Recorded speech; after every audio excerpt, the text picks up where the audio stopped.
We have our own homegrown right-wing, far-right authoritarian movements here. What's going on with this trucker convoy? There's sort of the individual level where what the truckers seem to want. And then there's kind of what the organizers behind the scenes and what they want. Everyone just underestimating the funding that's going to these people because of digital media and social media. There is instant access to all sorts of radicalized groups who can mobilize people in an instant.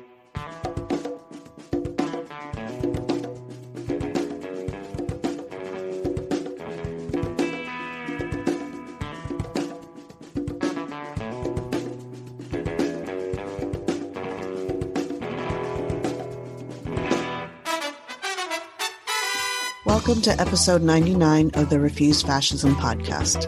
This podcast is brought to you by volunteers with Refuse Fascism. I'm Coco Das, one of those volunteers, guest hosting this week's episode. Refuse Fascism exposes, analyzes, and stands against the very real danger and threat of fascism coming to power in this country. Today's episode is a bit of a departure, as it is all about Canada. Specifically, the convoys of trucks that have held siege over the capital city of Ottawa for 3 weeks now, which some have aptly called the Flu Trucks Clan. As Arwa Madawi wrote for The Guardian, quote, "What's unfolding in Ottawa is not a grassroots protest that has spontaneously erupted out of the frustration of local lorry drivers. Rather, it's an astroturfed movement, one that creates an impression of widespread grassroots support where little exists, funded by a global network of highly organized far-right groups and amplified by Facebook's misinformation machine. The drama may be centered in Canada, but what is unfolding has repercussions for us all," end quote. At its peak, around 400 trucks and 8,000 people took part in these protests, ostensibly against vaccine mandates. But like in the U.S., at its heart, it is dripping with white supremacy and Christian fascism. The Canadian news source CBC reports, quote, "Some protesters say they went to Ottawa on God's instructions. Christian faith, with an overtly evangelical feel, flows like an undercurrent through the Freedom Convoy in Ottawa. While no mainstream Christian organization has thrown its official support behind the Freedom Convoy, some of the funds raised for the cause have been donated through the Give, Send, Go crowdfunding site, which is administered by a Christian group," end quote. Sarah Posner pointed out on Twitter that Jericho marches had started circling the parliamentary precinct every morning, and she wrote, quote, "Recall, Jericho marches were key organizing tools in the run-up to January 6th. Their central claim, Trump was the true victor in the election and God wanted him to retain power," end quote. We'll be linking to some important articles about the Flu Trucks Clan siege in our show notes. Later in this episode, you will hear 3 voices from the courageous counter-protests that stopped a convoy from passing through one area of Ottawa. But first, here's my interview with Canadian scholar Steven Mesaros, who has been studying American fascism while following news of these truck convoys on his side of the border. Today, I'm really happy to be speaking with Steven Mesaros about the anti-vax far-right truck blockades in Ottawa. They've been called by many different names, but I'm really interested in hearing what Steven has to say about them. Steven Mesaros is a PhD candidate in the Department of Politics at York University in Toronto. His dissertation research focuses on libertarian individualism and far-right authoritarianism in the United States. He received a master's degree in political science at York University, where he researched alienated labor and the restructuring of work in the U.S. automotive industry. And he completed his BA in political science at Trent University in Peterborough, Ontario. I think you may be the first Canadian we've had on the podcast. So welcome, Steven. I'm happy to be here. Thank you. So let's just start with the facts. Can you walk us through the basics of this? Can you walk us through what's happening? Why is it happening? And what are the stakes of this, not just for your country, but globally? My information from what's going on with this trucker convoy is that there's kind of two things happening. One, there's sort of the individual level where what the truckers seem to want. And then there's kind of what the organizers behind the scenes and what they want. But ultimately, if anyone who went to the Freedom Convoy and talked to the protesters or listened to them, these truckers are basically stating what they mean by freedom. They mean a return to the free market. So free markets are good. Government intervention is bad. Very classic type of mentality for right-wing movements. There's also this idea that individual freedom is about the freedom to do what one wants without consequence or without any repercussions or without any acknowledgement of public health. So for them, individualism is very important in that aspect, but it really means about making your own choice without regards to others and other people's freedoms. And obviously, it's been brewing for a long time because of the lockdowns and the vaccine mandates that are being imposed by the Liberal government. For some truckers, they're pretty much against it. Although I would say that a lot of these truckers are vaccinated, at least they claim they are. And the signs typically say that they are vaccinated. This is not about vaccines, that in fact, this is about government overreach.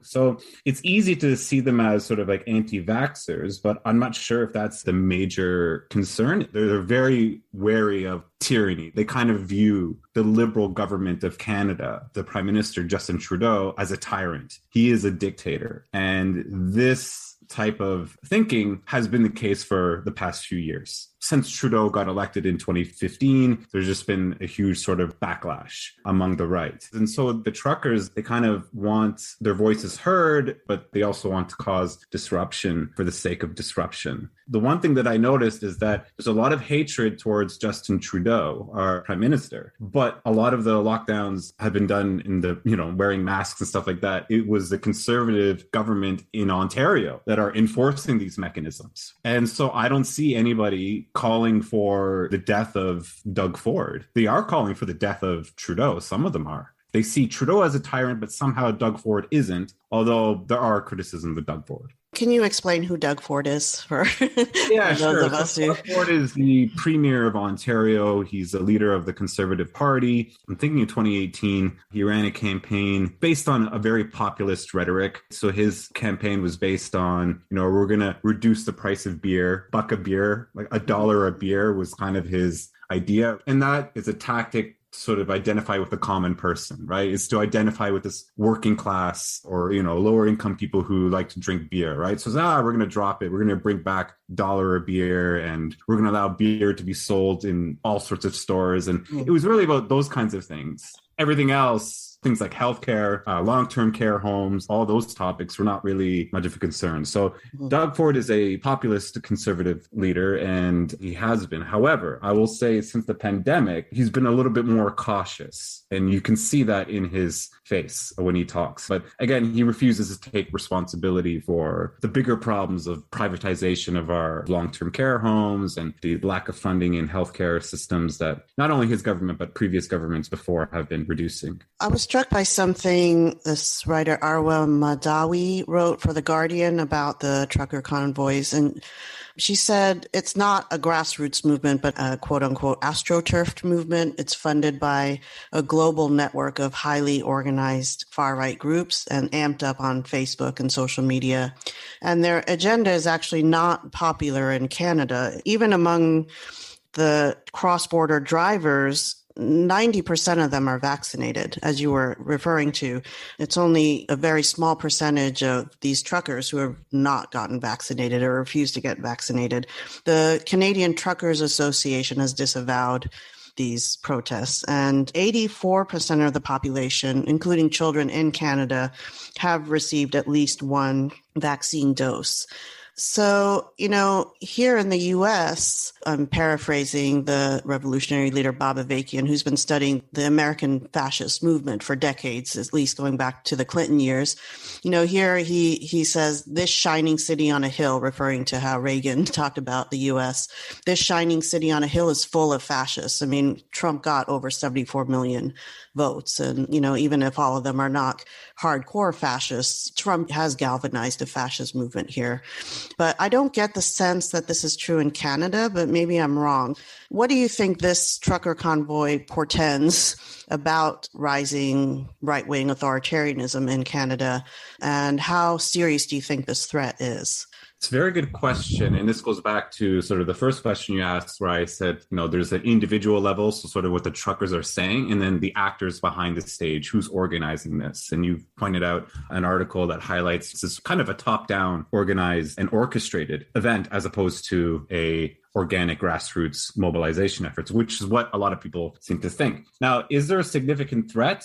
In my view, yes, this is very threatening. So this is part of a much bigger problem that we're seeing in Canada. There is a splinter happening within the Conservative Party. So in the Conservative Party, you have this splinter group that created a separate party. So they split from the Conservatives, and they're called the People's Party of Canada. This is run by Maxime Bernier. You can easily look up their website to find out exactly what their views are, but they're very much in line with Donald Trump's. They're very much in line with any US far-right authoritarian groups. It's very much a populist ethos, but it's also very much authoritarian. And this splinter is growing. And it's becoming increasingly violent. When I say violent, I don't mean they're tearing things down, but they're causing sabotage. For example, in the last election, I was helping out the Liberal candidate, and we received death threats on a frequent basis. It was quite common. And it's pretty clear that the Conservative person who was running and are trying to get the People's Party votes. And so, again, there's this People's Party faction that's growing. And then also the other faction I want to mention is called the Wexit Party. And this is more to do with Western Canada. Mm-hmm. And this deals with people in Alberta, for example, and not necessarily the people there. It's right to point out it's a small group of people. But I would add a caveat that is for now. There's a strong online presence that we need to start paying attention to. But the Wexit people, they're based on the West Coast, and they have very similar views as the People's Party. Difference is they want to separate, and sort of they have enough of Trudeau's tyranny, right? And so these are the actors that are involved behind the scenes that, are getting the support from all right-wingers in the United States. In pictures that I saw on Twitter, I was following Twitter partly because of the counter protests, which I think were really, really important for the people to actually gather and start pushing back against, because I think my sense of what was happening was that the authorities, the government did not know how to respond, and that this trucker convoy was just rolling over people and actually harassing residents, right, in downtown areas, causing a lot of noise, a lot of disruption, and really making clear that they were also standing against the people, not just against the government. And the fact that people then decided to take to the streets and actually, put up some resistance, I think it was extremely important. Refuse Fascism started in order to organize this mass mobilization of people who do not want a fascist future. But what do you think accounts for the authorities, from the police to Trudeau, taking such a hands-off approach to this? One thing I saw also was that a lot of these were just pickup trucks. They weren't like commercial trucking vehicles. I don't know if that's just the pictures that I saw. And then today I saw one Twitter thread that said that the truckers were not even issued parking tickets, clearly illegally parked. They were breaking all kinds of laws, but even like the simplest mechanisms were not used to stop them. So I was wondering if you have any comments or insight on what was going on there. Why was there not a response to actually stop it? It's a very good question, and it's something I ask myself every day, and I'm waiting for Trudeau to do something. This could have been stopped 10 days ago. They had one day to make their statement and go home, but nobody did anything. There was a lack of enforcement, and that signifies to me that this is actually a lot more problematic in that we saw there was a video that was released of a police officer who stands in solidarity with the truckers. I'm not saying all police officers do, but the thing with these protesters, they are pro-police in many ways, even though they're against a police state. They're very friendly with police authorities. So I suspect not much was done as a result. I mean, if you would compare the response to, let's say, a Black Lives Matter protest in Canada, or let's say when the G7 has a summit in Canada and people go out and protest and it's coming from the left, I mean, they have no problem using tear gas and whatnot to disperse the crowd. But suddenly with this, everyone is sort of held hostage and doesn't know what to do. And there's no one really to blame other than, I think, everyone just underestimating the funding that's going to these people, how long and persistent that they are, and that it's not going away. And the reason why there's a lack of a response is I don't think the liberals or even the conservatives really are taking this as serious as it should be. Is there anything more you've learned in your research about the convoys that we haven't had a chance to cover? Are there some key players we should be paying attention to? And I also want to ask you about the role of white supremacy. I'm not as familiar with racial politics in Canada. In the US, the white supremacy is one of the key pillars of the fascist movement. And, in relation to the police, January 6th here kind of showed that this fascist movement likes the police when they're cutting down Black people, but when they're trying to stop a coup attempt at the Capitol, then they hate the police. So I think their logic is very much bound up with who they see as human and subhuman. This is one of the reasons why we say this is a fascist movement. From my reading, it does seem like there's a white supremacist aspect to it in Canada as well. And that also sort of defines how they approach talking about the police. They don't want a police state, yes, not against them, but, against Indigenous protesters, sure. So I wanted to give you a chance to just share any other aspects of this that we might be missing. So, yeah, I think it would be a mistake to say that this convoy and sort of Canadian fascism or right-wing authoritarianism is a byproduct of the United States. I think that's a bit simplistic. We have our own homegrown right-wing, far-right authoritarian movements here. I am not an expert on them. I mean, my focus is more on the US, but I can say that I noticed a lot of resistance starting with the refugee crisis that was happening way back in 2015, 2014, what was happening in Europe and all those refugees coming, and Trudeau was wanting to have refugees in. I mean, there was a huge backlash to that. And of course, it goes farther than that. But what I can say is that it is homegrown. It is not just because the US is pushing the Canadian to become far right. It is completely brought upon by the People's Party of Canada, which is a splinter group of the Conservative Party. And it's brought by the Wexit Party, that is a Western separatist party, who are very much in line with white nationalist views. The one thing I want to say, just as sort of a piece of information, just to know how serious I think this is that Kevin O'Toole was the leader of the Conservative Party until recently. And during the last election, back in September, Kevin O'Toole, this is a federal election, I should say, Kevin O'Toole ran as quite the moderate, actually. No, there was this idea that he wanted to reach across the aisle. Climate change is real. For a lot of conservatives, that's a huge far left idea now in Canada, just very fascinating to see that become politicized. But yeah, so he tried to reach across the aisle and presented himself as very ambiguous and open to ideas, I guess, and open to conversation, but he was punished severely. And what I mean by that is that he got removed. So the party itself will determine the leader, because we have a parliamentary system. So the Conservative Party, they're having a race. If they might have already chosen one, I don't know. But last I checked, Kevin O'Toole is stepping down, and he was only leader for one brief period of time. And the second he said something about climate change, people got really upset. So no, it's grown here. And I think it's a product of, we also have a colonial past with our Indigenous populations. And then, of course,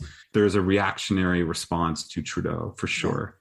So I wanted to shift gears a little as we wind down. I'm really interested in what's stated in your bio about your research, including into libertarian individualism. I think that this analysis of individualism, an individualism that, in my opinion, is just off the rails, and these twisted ideas of what freedom is to these people, I think that's a really important aspect. And I know this is in relation to American politics, but can you just talk a little bit more about that? What are some things that you've discovered about these links? Before I even address that question, I just want to state, yeah, we could talk about Canada, US, and of course, my dissertation is on the US, but this is really quite a global phenomenon. Because of digital media and social media, there is instant access to all sorts of radicalized groups who can mobilize people in an instant. This is far different. So I do want to add that as sort of a qualifier. We need to start paying attention to what's happening on social media, and we shouldn't be surprised that this is spreading across the globe so quickly. And just one last thing I want to say about this global phenomenon, this is why many far-right people are pushing for these freedom convoys to start happening all over the place, because this is the unifying banner that can bring together this divergent far-right group, because the far-right is very divergent. That's the one thing that people need to understand, is that Ben Shapiro is not the same as Richard Spencer, who's, obviously in hiding right now. Alex Jones is not the same as Rand Paul, for example. There are differences. A lot of them don't like each other. Mm-hmm. So there's a desperate need for unity. And one of the things they unite under is freedom. And of course, we know this historically. A lot of authoritarian leaders and mobilization efforts use the terms like freedom. And so individualism and libertarian individualism, I feel, is a way to mobilize people to think that they have a right to do what they want and be left alone from government, which is a very traditional libertarian argument. If you talk to most libertarians, they would say, we just want to be left alone. You do what you want, I do what I want. But we're seeing kind of a change. Mm-hmm. And what I mean by that is the context of the American right, and even in Canada, the Canadian right, it's changing towards more authoritarianism.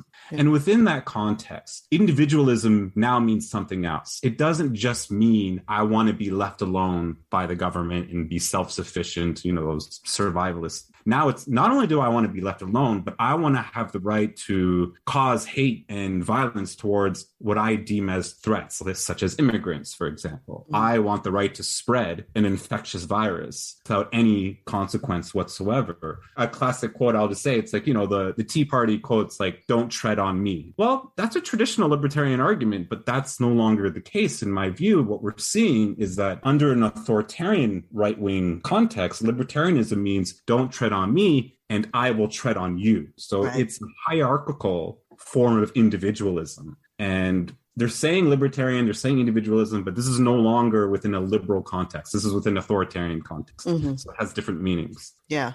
Is there anything else that you want to leave us with? This has been really helpful and informative. Anything else that you think we should know or pay attention to? And how should we pay attention to your work and follow your work? So I'm sort of in the preliminary stages of my research. And right now I'm actually investigating InfoWars as a case study and Alex Jones as a sort of key figure of the far right. And the one point I want to make clear is that this is not going away. This is spreading very fast. If you go on InfoWars website right now, you are inundated with information that on every single topic, every single detail, you don't need to go to any other news source. And this is all happening now. It's even more hyper partisan. It's even more extreme because it's off of YouTube. And so now it's all done within their own platform. And we need to start taking these people seriously. And one of the things that I've noticed, and maybe I'll get criticized for this, but I don't see much literature among political scientists, both conventional and heterodox, that have taken people like Alex Jones seriously. Mm-hmm. They've seen him always as this kind of loose cannon, conspiracy theorist, nutcase, fringe minority and whatnot, because you're not looking where you should be looking. And I think we should be looking at digital media, social media, where the mobilization's happening. And I would say that while we've ignored people like Alex Jones for so long, he was able to mobilize to the point where he had a conversation with Donald Trump, the president of the United States, and Trump told Alex Jones, I will not let you down. Mm-hmm. That is a very big leap in terms of influence between where he was in 2001 and in the late 90s to now. So we can't ignore these things. Yes, they're fringes. Yes, we can say it's only a small minority, whatnot, and the media is exaggerating, but I think we should take this as a very serious threat. I live in Central Texas. I lived in Austin for years. So Alex Jones is a really important figure here. You'd see InfoWars bumper stickers on the backs of cars, since I moved here in the early 2000s. But I agree that he's either dismissed as a joke or not taken seriously, but he has really galvanized a violent, vicious, far-right street presence. There's the influence that he had up to the very highest levels of power. But here we organized November 4th, 2017, protests against the Trump-Pence regime. And Alex Jones and others actually put out a complete misinformation, a really vicious campaign that we were starting a civil war, even though what we were calling for was completely nonviolent protests. And, in Austin, Alex Alex Jones wasn't there, but InfoWars people were there. We were surrounded by these armed, absolutely unhinged street thugs, and we powered through it. We stood strong, but it was sort of very much a precursor. And this was after Charlottesville, but you could see the seeds of what would become the January 6th riots. I'm really interested in what you're researching about Alex Jones and InfoWars, and we'll have to have you back to talk about that. Is there anything else you want to leave us with? I don't know if you're on social media or any way that our listeners should follow your work. I'm still in the sort of the beginning stages of my research, but I can see the gaps already in academic research. And I am on Twitter. I haven't been posting much because Twitter can get very vicious. But if people do want to follow me, it's called Restore the Real. I don't make too many comments just yet, but I may start because it just seems that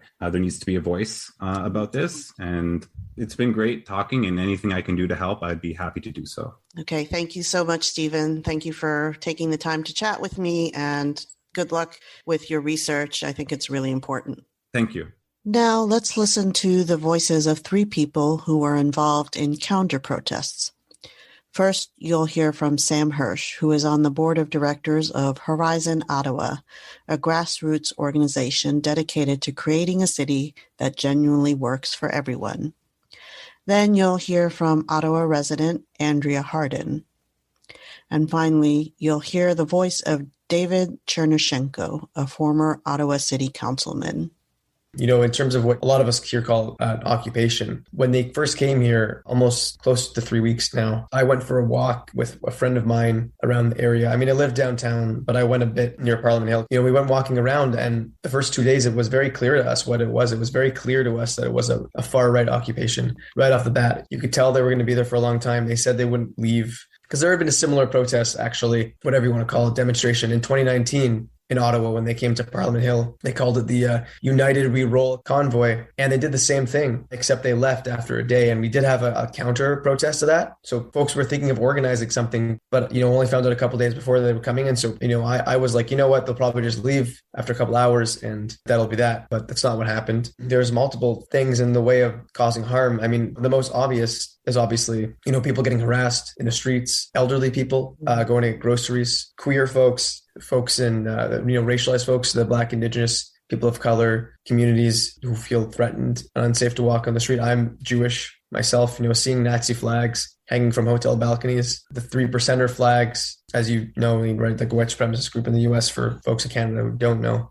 It's scary, right? The leaders of this convoy, this occupation talk about violence every day, that bullets are coming. A lot of the times, obviously taking it with a grain of salt. When we had the blockading the convoy like we did on Sunday, they said they were bringing a lot of reinforcements, but only like 10 or 15 people came. So a lot of it are just like bully tactics and threats from them. But people who have pride flags in their windows, getting rocks thrown in their windows. I was physically threatened because I was wearing a mask. People don't feel safe. I was going to go to the grocery store yesterday because it was Valentine's Day. I wanted to have dinner with my partner. We didn't feel comfortable going to the grocery store. Workers are being harassed every day, and their employers are not, in many cases, are not supporting or helping them because they want business. Hotels are letting these people stay there. One hotel in particular in Ottawa is housing Pat King, who is one of the far-right leaders of this group, who's inciting violence every day. And some of the more, non-obvious ways is that these trucks being on our streets every day there's a lot of smog in the air. The air quality is worse. And obviously there's a little bit more obvious one where, it's basically a big super spreader event.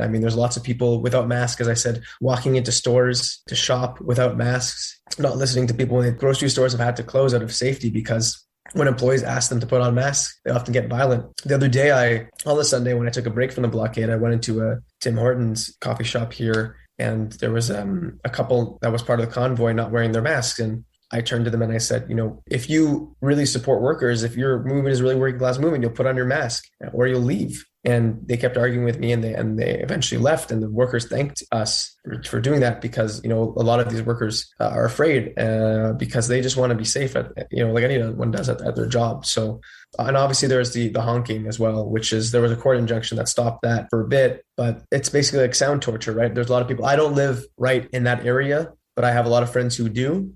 And for a long time, it was just 24 hours a day, just honking. And it's a form of torture. So there's lots of stuff, the physical, verbal harassment, the honking, the fumes in the streets, because they leave their trucks on idling They're blocking our whole downtown. And, there's often threats of, we don't know that they probably have weapons as well. I mean, I know people who have seen eyewitness accounts. So they're basically terrorizing them. This isn't a movement in any sense of the word. This is a large group of thugs, fascist thugs, right-wing extremists trying to scare people, using the issue of vaccine mandates as a ploy to further the right-wing agenda, which is to have an insurrection like what was happening in the United States. So when this began, community organizations like our own, like Harassing Ottawa and others, came together and said, we need to do something. And that was this about 2 weeks ago on a Tuesday. Or we were like, we need to organize a counter rally. Let's do it. When we talked about it, there were a lot of safety concerns because, if you do this, the people that are most at risk, regardless if it's intended or not, will be the BIPOC community, will be people of color, racialized people who are going to be most at threat. So, we ended up calling it off and not doing it. And then there was another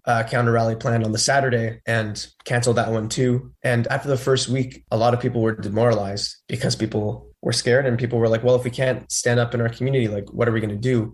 But eventually we came together, and on the Saturday, we built up a robust safety plan that whole week and had a big march. It was organized really by residents, community organizations, and labor unions in the city came together and were like, we have to do something. And we did. We made sure it was safe and nothing happened, but it was very positive. I mean, there were 4,000 of us on the streets, and neighbors were clapping and cheering us on because, they have been going through this torture for the past 2+ weeks. And our local government here has done absolutely nothing. Federal and provincial government as well. Our mayor here in the city has made a deal, for example, with the convoy organizers to try and appease them. It's not what anyone wants. Our chief of police recently resigned today. Police have not treated this seriously because in many ways they're complicit in enabling this occupation of our city. So, the day after the Saturday, I was like, I'm just going to relax. It was a large rally to organize. I'm kind of tired, and got this message saying, look, 25 people about are going to blockade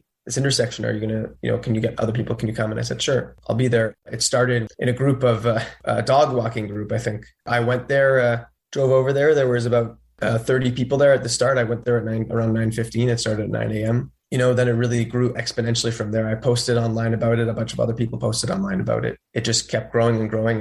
And, we blocked about 30 trucks and cars that were trying to go through on an intersection here in Ottawa on a main road. And, at the beginning, it was, the police were there, and the police made us move so that one of the trucks could get by, which was unfortunate. The police were making sure not to show any bias or anything like that when they were there with us, because I think they're under a lot of pressure. But, it was an immense show of community power and standing against, white supremacy and, standing up for our city, right? Because for a lot of us, it's very real. And, we're not watching this from, my parents live in Montreal, right? They're watching it. I'm from Montreal, and other people in Toronto, they're watching this. And there have been convoys that have gone there, but it hasn't been nearly the same. It's very real to a lot of us. So it's really hard not to think about anything else other than this when you live downtown, and even when you live in the suburbs of the city. At times it was a very tense situation. The crowd was enthusiastic, but they had called in reinforcements to try to provoke people. And we basically, eventually made concessions with the trucks to move out slowly one by one if they promise not to go to downtown Ottawa and never to come back to our city, and to take off the hateful insignia off their car, which they did. And myself and a couple of others were involved in sort of like negotiating with him on the grounds that they would leave. And who's to say we should trust them or not, but they genuinely sounded like they said, we're never coming back to Ottawa ever again. Just moving forward, it's been interesting to see, right, how quickly this has radicalized a lot of people on the left, I would say, in like a positive way. Obviously there's bad sort of radicalization on the right, but a lot of people are like, really excited. What's next? What should we do next? And, I think that it's unfortunate, but I don't think that they're going to leave anytime soon. I hope that they do, obviously.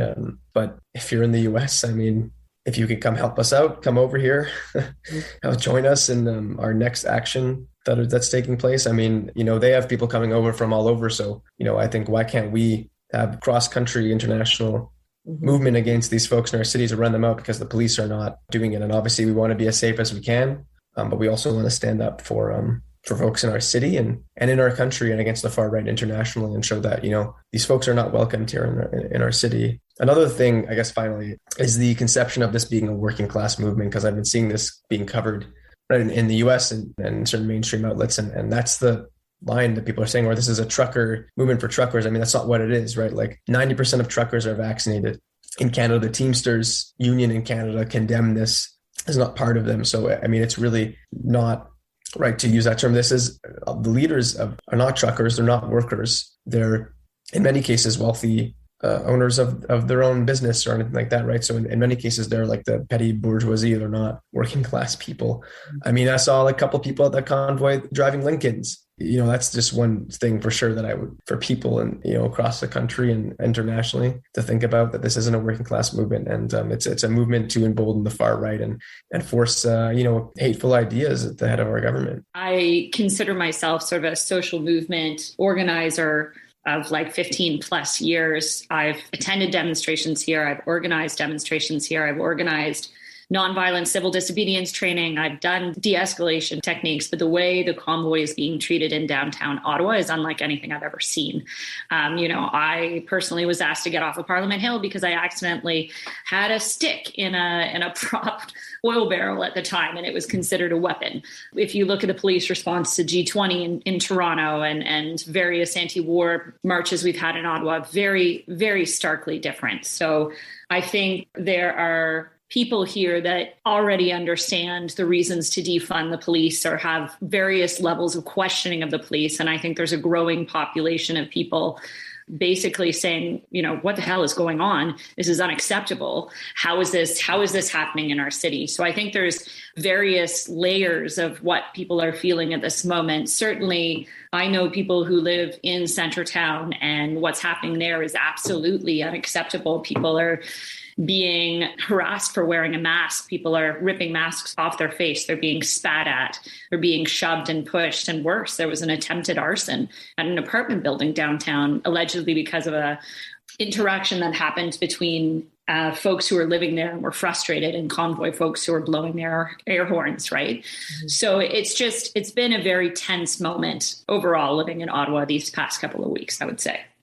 So on Saturday in our city, there was a march that was held, and it was very well marshaled and planned. And it was around challenging, the occupation that we were seeing and supporting healthcare workers and protecting each other in our communities and calling out the sort of harassment and worse we've been seeing. And that was in the thousands, and it stayed in a neighborhood that was sort of not right downtown. And I think that was very well received and kind of brought a comfort level for some people to get out in the streets and to be doing something. So I went to that with a number of neighbors and friends, and everybody walked away feeling empowered, but at the same time feeling like we need to do something to kind of, challenge this more directly. And, I woke up the next morning thinking I was going to bring my kiddo to basketball class, but here are my neighbors on a text loop saying, did you see this post in our Being Neighborly Facebook group that is usually for like lost mittens and dog walks and this kind of stuff, saying the convoy is going to drive right past our neighborhood. And instantly everybody was just like, we got to go. So this process of like street level organizing happened where the dads took care of the childcare and the dogs. And then 5 moms from my street, including me, went out to this intersection where we knew they were coming. We met up with, I think we were a total of 33 people. And I showed up and I was just asking, has anybody ever done anything like this? And it was all shaking heads. No. So I said, okay. If you're okay with me helping, here's some ideas. And so we landed on, we were going to walk around the intersection with our signs once we saw the trucks pull up with the flags and various other things that were part of this convoy coming from this like parking lot where they're housed themselves to join downtown. And we kind of did a round of names. Who are you? What street are you on? Why do you want to be here? It was all folks who live in our neighborhood. And then we did exactly what we said we would. So we saw the trucks coming from the background. And I should mention at this point, actually, our local city councilor joined us and our local MPP joined us, both community members living in the neighborhood and supporters of resistance to this convoy of what's been happening.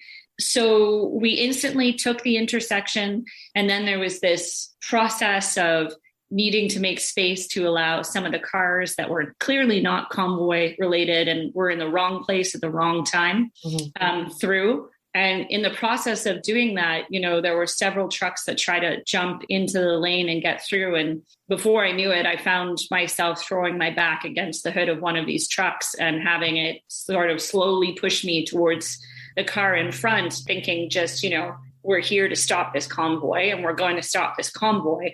But also, I don't want any truck to be able to pick up speed because I don't want to see anybody hurt. And of course, I think like 5 people came and joined me within a second. And by the way, that truck got stuck there for 7 hours for the entire day. There was no moving for that truck. Those of us who were there were instantly, on social media, sharing, come down, help. And it blossomed just within a matter of, minutes, hours. But we were there the entire day, hundreds of people, probably over 1,000, frankly. We essentially locked in about 30 trucks. We corralled them from the front and from the back. And we're walking back and forth the entire day, having community consultations and circles with each other. What's the end game? How do we handle this? What comes next? And it was messy. There was different opinions. There was excitement. There was frustration and overwhelming anger at the fact that we're here and doing this and the police are not, and varying levels of degree of trust in the police. But it was kind of beautiful, organized chaos. Mm-hmm. And in the end, nobody got hurt. And we held them the entire day, not the police, we did, until we negotiated, and again, not the police, people negotiated that the truckers would be allowed to leave if they surrendered their jerry cans of diesel, which several had, and any sort of propaganda that they had in the car. And by and large, all of the truckers did exactly that. I personally put my efforts to using my de-escalation techniques that I've sort of been trained in the past years ago.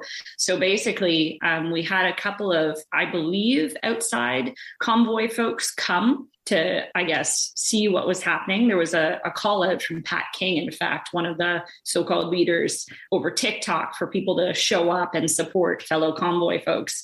So there were several of these convoy folks who came unmasked, were doing their TikTok filming or whatever, I assume, because they're on their phone. And essentially, in my opinion, what they were trying to do is provoke a response out of folks who were there. And sometimes that did happen. There's a lot of anger boiling over and there was tense interactions. And I have a new favorite de-escalation tool, and it's called a cowbell. My neighbor brought it. And anytime interactions became too heated or if they started spouting hate or conspiracy theories, I just stood in their general area and rang that cowbell. And let me tell you, I don't think anybody was hearing what was going on over social media when that cowbell was going off. So that was an interesting lesson right there. But my goal was to try to de-escalate situations so that we didn't find ourselves in a space where people were throwing punches, because I didn't think that would be helpful for the movement at large and for what we're saying and the stand that we were taking. And I believe the majority of people there would agree with that position. And that wasn't just me doing it. People organically, whenever there was sort of an escalation happening amongst either ourselves or with convoy participants or with police, because that happened too. There were folks who just kind of immediately, naturally just kind of went around and had these conversations. What is our goal? What are we doing here? Is this what we really want? Don't let them become the martyr that they want to be. Make sure you have folks on the ground, if you can, that are well skilled in de-escalation techniques and are ready and able to use them, and do the community consultations on the fly, get a bullhorn, form a circle, talk to people, have conversations, keep that going. But also remember to keep the positive reasons why people are there too. I think that was a key lesson for me too, is when we're talking to each other, let's remember that if we hold them for an hour or if we hold them for 24 hours, this is a win. They are not getting where they want to be.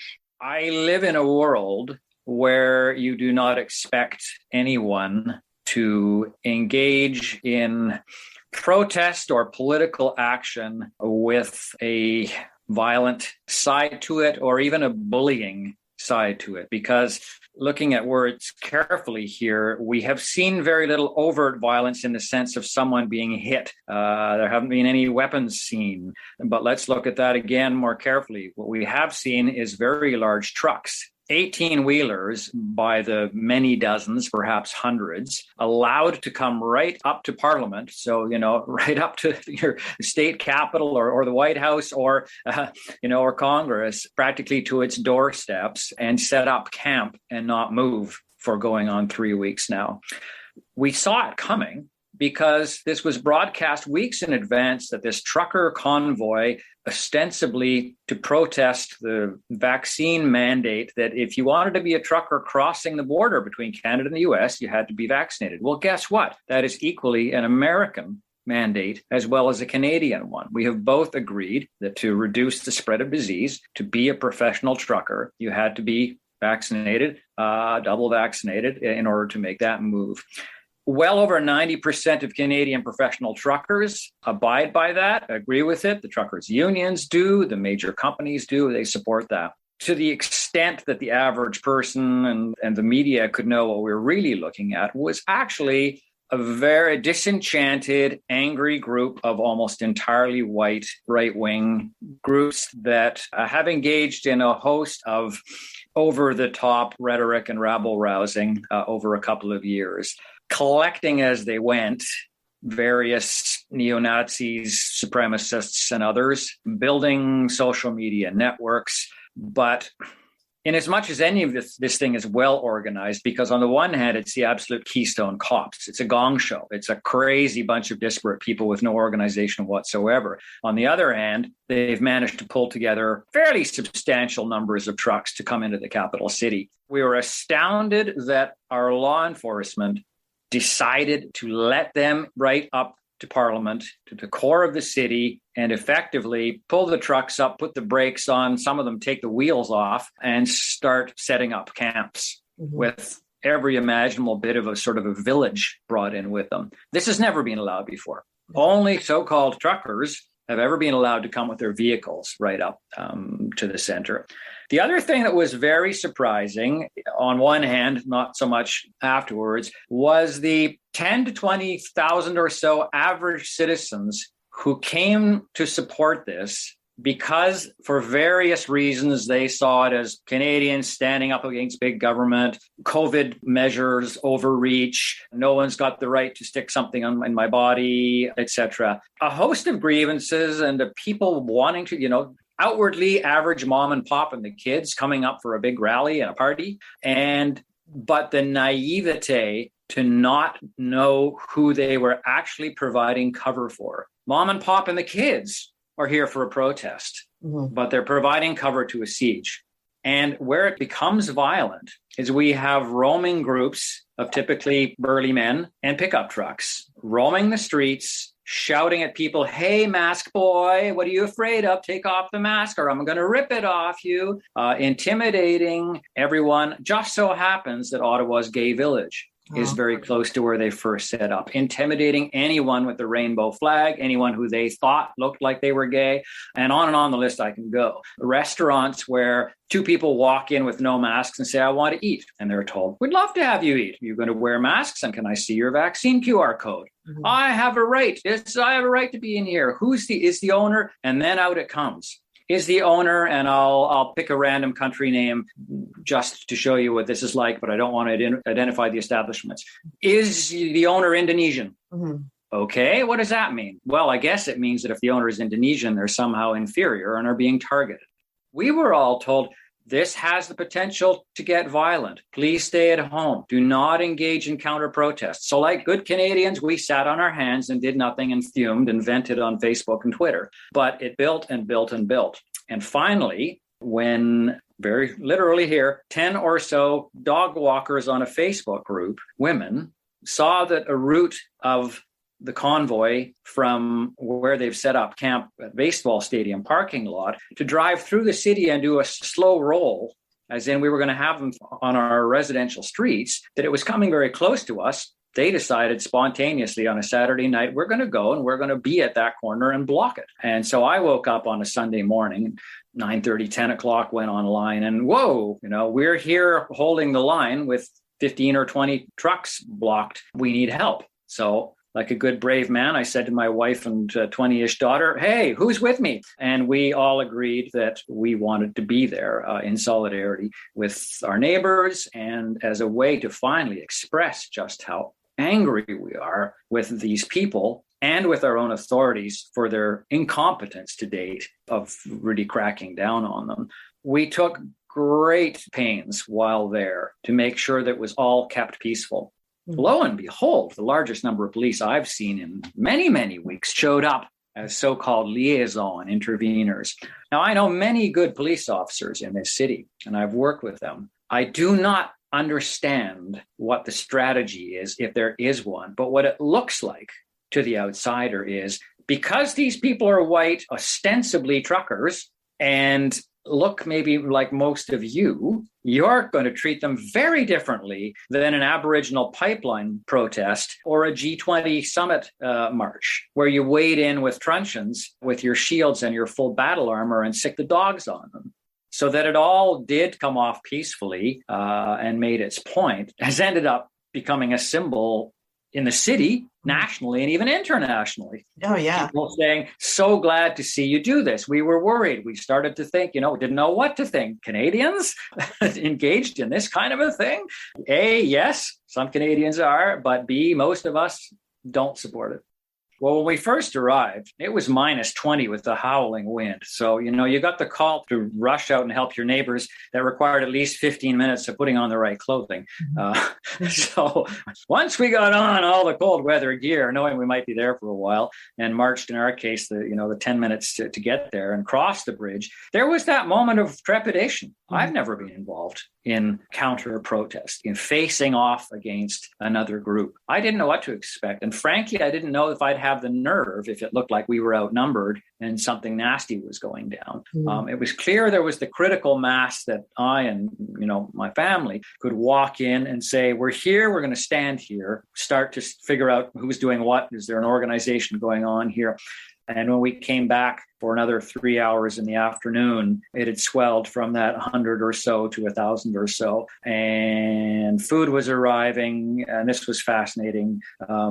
Just as we saw the original occupation siege in downtown, getting food from supporters, within minutes, people were arriving with boxes of donuts and hot chocolate. And on Twitter, people in Toronto, 5 hours away, were saying, just had 10 pizzas, are on their way to you. But what I got that night and over the next couple of days from Canadians everywhere was, we are so happy to see that people are standing up to this, because we didn't know what to make of it in the end.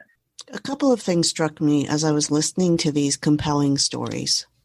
First, Ottawa residents have endured for the last several weeks not just a little inconvenience and noise pollution.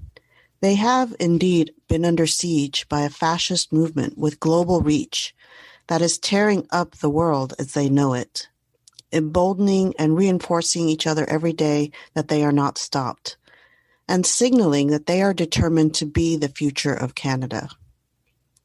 Of course, fascists around the world are celebrating this.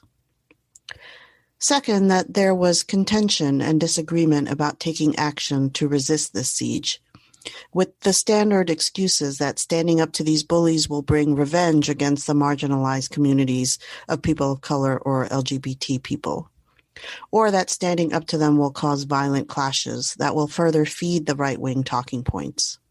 But look at how the terms changed once the decent people stepped out in a public show of resistance.